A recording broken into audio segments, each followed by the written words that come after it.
It happened very early. So my mother took me to a doctor or a physician, and he had an apartment, or his office was in one of the Art Deco buildings on the Grand Concourse in the Bronx. And it was one of those buildings that had curved walls, interestingly enough, and a revolving door.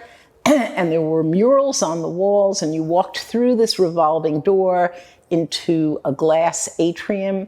And then his apartment, his office was in an apartment on the right side of the hall. And he opened up the door, and it had black and white photographs and Bauhaus furniture and a sunken living room. And I knew as a young child that those were good things. And so my parents sent me to the Albert Pell School of Art in the Aunt Sonia building on 72nd Street. And I was a young girl. I was probably 10 or 11 and took the subway by myself because New York City was much safer then. And then I went to the Art Students League and I prepared a portfolio and got into music and art. And that high school experience laid the foundation, I think, for who I ultimately became as a person. When I was in college, I majored in lots of different things and finally graduated with a degree in art history. It was 1968. I was a wild child. I married Carl. We had met in school, and we got married in 1969, and in 1970 I had twins.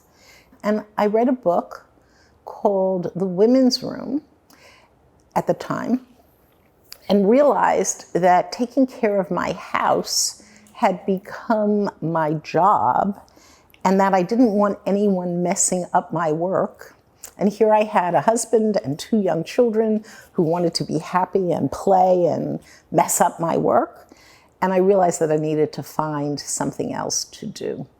And so I decided to go back to Pasadena City College and spent 2 years there taking every class they offered.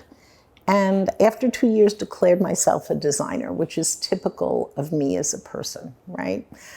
Someone once said, Joyce thinks she can do anything, and this is both a blessing and a curse.